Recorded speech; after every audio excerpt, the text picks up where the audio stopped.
Hello everyone, welcome back to PHP course. In this lecture, we're going to look at PHP variables. So by the end of this lecture, students will understand how to declare and assign variables in PHP.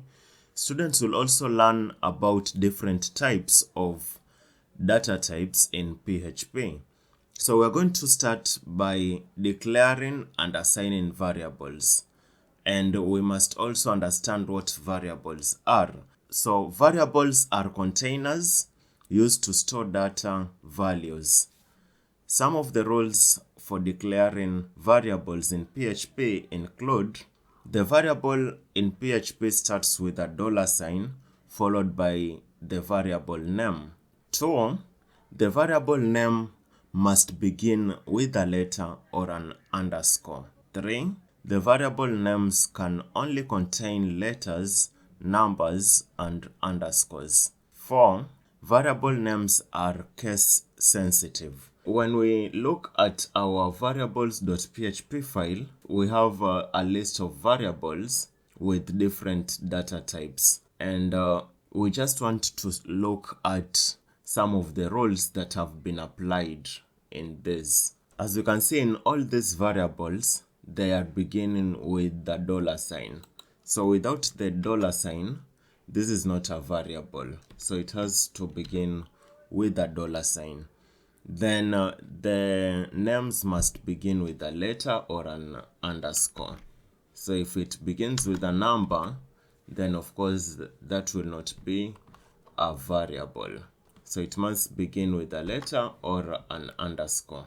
Then of course variable names can only contain letters, numbers, and underscores. So you can't have something like slash in between, or you can't have things like star or things like alphanumericals, at. So it has to be numbers, letters, and underscores. Then another thing is that variables are case sensitive. So let me just try to output. So echo is used to give an output. So I want to echo the variable age. So let's save this and let's run this. So as you can see, we are getting the value 25. But if we come here and change any of the letters, we change the case, then let's save that. If we refresh, you get an undefined variable age, because variable is case sensitive. So if we have age, so if we refresh this, we still get that the age is not defined. This variable is not defined, but if we use the same case, we will get the value that is assigned to this variable. So those are the basic rules for declaring variables in PHP. So now we are going to look at the PHP data types. And the first data type we're going to look at is the integer. So integer represents whole numbers. It can be negative or positive. So anything that is whole number is an integer. Then we have the float or double. That can be numbers that have decimal points. Then Boolean, this can be represented by either true or false. This is normally used especially when we are checking if a condition is true or false. So we'll have most of the uses of this in the later tutorial. Then we have the string. So the string represents sequence of characters enclosed in single or double quote. For double quoted strings, they can interpret variables. So we can have something like message equal to, then we can have a string right here and say good morning, morning. Then we can pass the variable right here, variable name. So if we echo this, we should get good morning Alice. So let's echo the message. We should be able to get good morning Alice. So let's save. We're getting an error right here because we left out a semicolon. right there. Remember to check the semicolons. So let's save this and let's run the script variables.php. So you can see we are getting good morning Alice. So maybe if we comment out that, now we are getting good morning Alice. So for the double quotes, they are able to interpret variables. Let's assume this was a single quote. So if this was a single quote, you can see it's not able to highlight the variable as opposed to the double quote. So if we run this, it means we'll just get good morning $name. So let's save this and run. The single quote is not able to interpret the variables, but if we change this to double quote, then let's remove the single quote, we are able now to interpret the variables. So if I refresh, we get good morning Alice. We can also concatenate strings using the concatenating operator. So let's have an example of that. So we can have another message right here, but this message I'm going to call it message 2. So this is the second message. We are using the concatenating operator so that we can join different strings. So right now this is a string, greetings, and we want to join different strings. This is also a string, name. This is also a string. So we want to join these strings in such a way that we can change the greetings. If it is afternoon or if it is morning, we can be able to change the greetings. We can be able to change the name and the age. It's hard-coded, but it's kind of dynamic. So let's save this. We're going to echo message 2 down here. Let's also echo the HTML line break down here so that we can have a line break between the first message and the second message. So let's save this. We are getting an error because we left a semicolon, so we should be very careful with the semicolon. Then let's go ahead and run this. So as you can see, the second message is hello Alice, I am 25 years old. So we are able to change the hello to another greeting. Let's say good morning.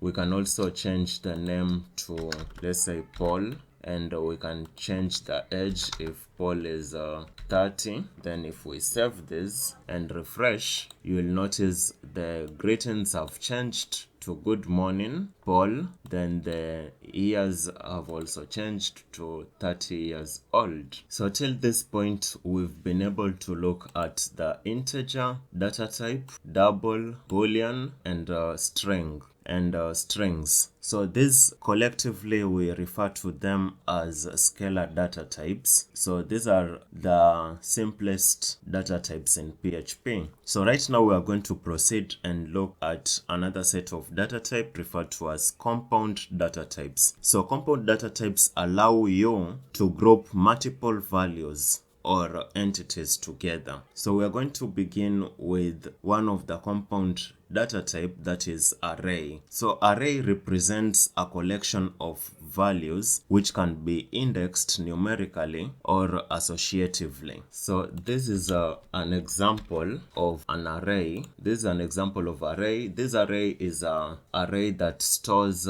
different fruits. So we have apple, banana, orange, and grapes. So this is an indexed array. We also have two types of arrays. We have indexed arrays and associatives arrays. An indexed array in PHP is a collection of elements where each element is assigned a numeric index automatically or manually. Indexed arrays are primarily used when you want to store a list of values without associating them with specific keys. So by default, the index integers starts from 0. So for this, we'll have apple indexed at 0, banana as 1, 2, 3 as grapes. If we try to access the index 0, it will output for us apple. So let's save this and let's run. As you can see, we are getting apple. Let's have a line break.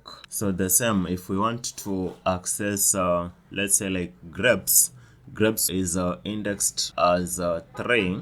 So you can just come here and copy this. So you can just come here and copy this so that we can output grapes. So grapes is indexed at 3. So let me run this. So right now we have grapes as the output. Let me also add a line break right here. We can add another element down here. So let's say the variable fruits, which is an array. So we want to include another element, mango. Then we can echo. So mango will be saved in the next index of the array. So that means that mango will be on index 4. So let's save and run our script. Now we have mango displayed right here on index 4 of the array. So just to keep our work tidy, I prefer adding this break line. We can also manually index arrays. So let's work on an example right here and say a variable furniture, then this is equal to an array. So inside the array, we want to manually assign the indexes using this arrow. So I'm going to assign the indexes. Chair will be on our first index. So notice that on this, I can decide on what number to start. So it doesn't need to start from 0 as the default in the case where we are assigning this automatically. So we can add another index. The second index, we can give it table, or this should be a comma. Then comma, we can add as many as we can. So I'm going to call this stall. So let me save this. So the next thing we want to do is to try to access this element. So let's access them down here. So I'm going to try to access element 0, which we've not assigned. So I'm going to have the furniture array. Then let's try to access index 0. So let's run. So we are getting undefined key 0 for the furniture index 0. So I'm going to add a line break down there. Then let's now try to access 1. I can do the same for 2 and 3. So we can add some line breaks right below 2 and 3. So let's save this and let's run. So you can see right now we are able to access also the furniture array elements, chair, stool, and table. So that's how we manually index arrays. So right now we are going to move to another type of arrays, that is associative array. So an associative array in PHP is a data structure that stores elements in key value pairs. Instead of accessing values using numeric indexes, you use unique keys, which can be strings or integers, to retrieve the associated values. So let's have an example of that. So this is an example of an associative array. So instead of assigning the indexes as numerics or integers, we can also have them as strings. So right here we've assigned the string name as our first index. Then we have age, email, and city. So this particular array will store data of a person's email, name, age, and city. So we are going to try to access these array elements. So let's start accessing the name element of the array person. So we're going to echo person. Then the index we're trying to access is name. So let's include a line break So let's refresh our script. So notice that right now we are able to access the name element of the array person, John Doe. We can do the same with the rest of the elements. So we can try to access the age element, email, and the city. So let's save this and run the script. So you can see we are able to get the person's name, that is John Doe, the age, and the email together with the city. We can go further and use the concatenating operator. So we can attach, let's say, like for name, we can have name, then we can add the concatenating operator right there. So we can do the same to the rest. This is going to be age, then the concatenating operator, we do the same with email, and the same with city. So let's save this, and if we run this, we get the name and the age, the email, we forgot a full colon right there, and the city. We can also add a new key value pair. So we can add, let's say, like occupation. So let's come down here and add person.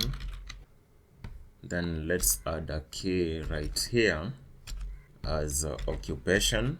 So let's set that as software engineer. Then remember to end the statement with a semicolon. So let's try to access this. So I'm going to copy this right here and say occupation, then this is going to be occupation.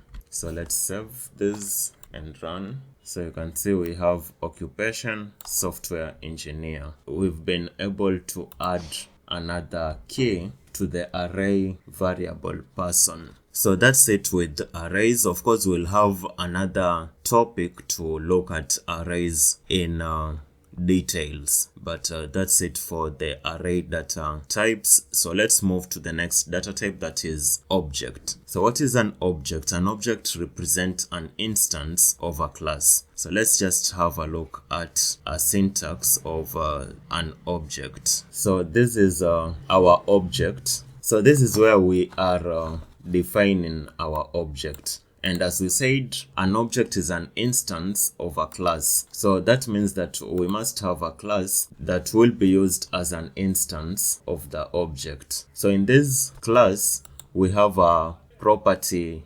variable hello, which can be accessed through this function, my method. As you can see, we are returning this property. So if we echo this object, it should return a hello.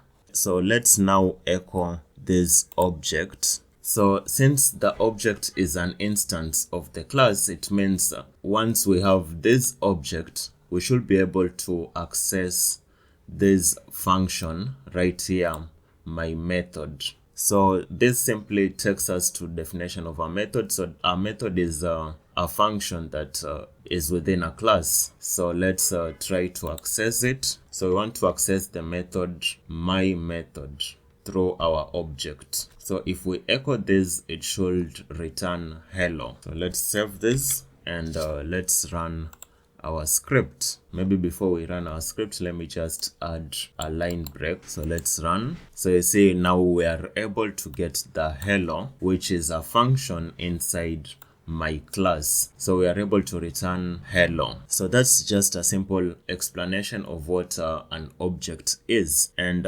in most of the cases, we'll also be using object, and we'll have a clear view of this in a later lecture where we'll look at objects in details. We can have a look at the final data type that we can refer to it as a special data type, that is null. So null is a data type that represents a variable with no value. So we can define a variable and assign it a null. So let's this is also useful if we want to reset variables. Let's say if we had assigned a variable and we want to reset that particular variable, we can use null to reset and reuse that variable. So an example is in line 8, we have age set to 30. So we can assign this a null down here. So let's add a line break. Then let's also echo the variable age. So let's refresh.